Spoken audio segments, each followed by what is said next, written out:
Perfection के बारे में क्या सुना है आपने? होती क्या है? बाज लोगों को मैंने देखा है वो कहते हैं यार सोहेल मुझे जो है ना ये परफेक्शन का जो बड़ा मसला है, I want it to be perfect. मैं आज आपको परफेक्शन का उर्दू ट्रांसलेशन बता रहा हूं, इसे बहुत ध्यान से सुनिएगा और इंशाल्लाह ये आपको पूरी लाइफ काम आएगा। परफेक्शन का उर्दू ट्रांसलेशन है कामचोरी। जिससे कुछ काम ना करना हो ना, उसका परफेक्शन का बहाना निकाल दें। ये वीडियो मैंने एडिट करके अपलोड क्यों नहीं की? परफेक्ट वीडियो नहीं बनी थी। परफेक्ट वीडियो होती क्या है? मैंने ये ब्लॉग लिखकर पोस्ट नहीं किया, क्यों? परफेक्ट नहीं था। परफेक्ट ब्लॉग क्या होता है? आई थिंक ये बहुत इंपॉर्टेंट लर्निंग है। अगर आप चाहते हैं कि दुनिया से आप निकल जाएं, उससे पहले कुछ मीनिंगफुल छोड़ जाएं। यार ये परफेक्शन जो है ना, ये it's a myth. I call it perfection is a myth. क्योंकि आप देखें ना, किसी चीज को परफेक्ट कब बोलेंगे? आप कब बोलेंगे उसको परफेक्ट? आपके हवाले से, आपके स्टैंडर्ड से परफेक्ट है, जबरदस्त। कल आपका स्टैंडर्ड अच्छा हो जाएगा, फिर एक काम करते हैं ना, आज जो भी क्रिएट किया होल्ड करके रखें, एक साल बाद देखें, अगर आपको वैलिड लगता है तो फिर सही है, वरना फिर आप उसे डिस्कार्ड कर दें। व्हाट? फेसबुक पे आई एम श्योर या दूसरे प्लेटफॉर्म्स पे, मुझे तो नहीं पता, मैं इतना ज्यादा यूज नहीं करता, लेकिन एक फेसबुक का मुझे पर्टिकुलरली पता है, एक फीचर है, वो आपको अक्सर प्रॉम्प्ट करता है, आज से 10 साल पहले आज ही के दिन आपने ये पोस्ट किया था। कितने लोगों को अपनी ही पोस्ट देखकर बहुत दुख होता है कि यार मैं इतना चीप था। मेरा थिंकिंग प्रोसेस इतना खराब था। अगर आपको ये दुख हो रहा है कि पहले आपका थॉट प्रोसेस बहुत फारिग सा था, तो ये अच्छी खबर है। That is you have grown. भाई इंसान ग्रो कैसे करता है? ग्रो करता है एक्सपीरियंस से, ग्रो करता है एक्सपोजर से, ग्रो करता है एजुकेशन से। यानी आप अपनी आज कही हुई बात को अगर 10 साल बाद देखें और आपको लगता है कि यार ये बेकार था, I think I believe this, तो ये अच्छी खबर है। इसका मतलब आप ग्रो कर रहे हो, आपका पर्सपेक्टिव ग्रो कर रहा है, और इसमें कोई बुराई नहीं है। लेकिन ये बहुत जरूरी है कि जो चीजें आप बनाते हैं उसको अपने दिए परफेक्शन के क्राइटेरिया में धकेल कर और फिर वहीं उसको जलने के लिए ना छोड़ दें। The world want to see your work. I met this artist, she does painting, और इतना कमाल काम। तो मैंने उसको जब देखा तो मैंने कहा यार you sell these paintings, you put that to exhibition, कुछ तुमने ऑनलाइन कुछ बनाया हुआ है? तो मुझे कहती है नहीं सोहेल भाई, this is not good enough. मैं कहा बेटा Picasso is never gonna marry you anyways, you relax, you start offering this to the world. क्यों मैं ये कह रहा हूं कि परफेक्शन का वेट करना काम चोरी है?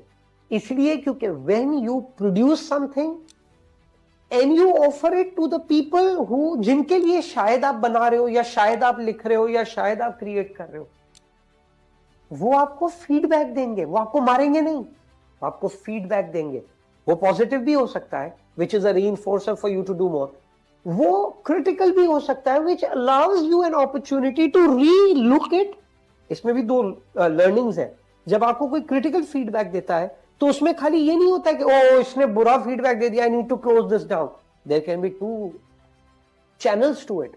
आपको एक क्रिटिकल फीडबैक मिला, मेरी ये वीडियो है, इसको बैकएंड पे जो भी टीम एडिट करेगी, मैं उसको फीडबैक देता हूं कि यार ये ऐसे नहीं है, ऐसे करना है। अब उसके बाद दो ऑप्शन है मेरे इस फीडबैक को लेने के लिए। एक ऑप्शन क्या है? अपने आप को इंप्रूव करो। दूसरा ऑप्शन जो बहुत सारे लोग नजरअंदाज कर देते हैं वो ये भी है कि वो ये सोचें कि सोहेल वो शख्स ही नहीं है जिसके साथ हमें काम करना है, because he does not align with the values that we want to bring. और हम में से वैल्यूज किसकी सही है, ये कंपटीशन नहीं है। आप एक प्रोडक्ट बनाते हैं, जेके रोलिंग की द एवरग्रेट हैरी पॉटर, उसको अमेजॉन पे जितने 1 स्टार रिव्यूज मिले हैं, द पुअरेस्ट 1 स्टार रिव्यूज जितने मिले हैं, इतनी अच्छी अच्छी बेस्ट सेलर को 5 स्टार रिव्यूज नहीं मिलते। लेकिन जेके रोलिंग उसको देख के दुखी नहीं हुई।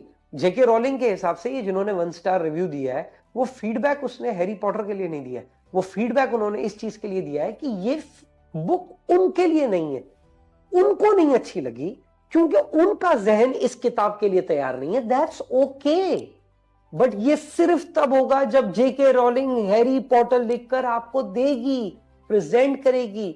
एंड दैट इज समथिंग जहां पे मैंने देखा है इतने जबरदस्त आर्टिस्ट इतने जबरदस्त लोग अपनी जबरदस्त जबरदस्त चीजें वो पार्सल में रख के और फिर वहीं से इंतकाल कर जाते हैं।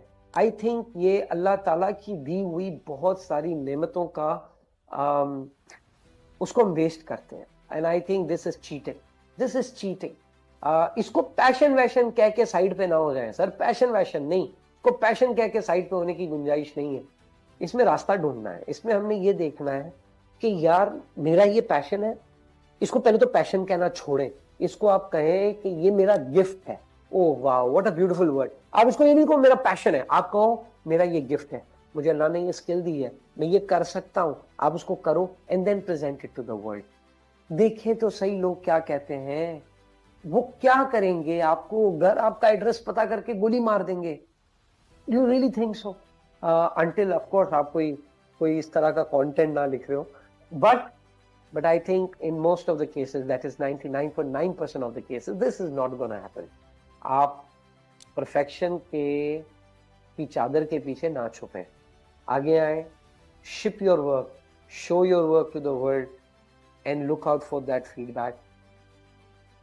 और ये मैं 2 लोगों के लिए कह रहा हूँ, मैं आपके लिए तो कह रहा हूँ, लेकिन ये मैं अपने लिए भी कह रहा हूँ, क्योंकि क्या पता आप जो काम दुनिया को देना चाहते हो उससे मेरा फायदा हो जाए।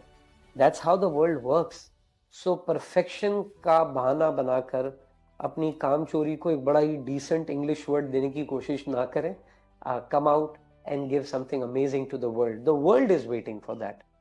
सोचिएगा।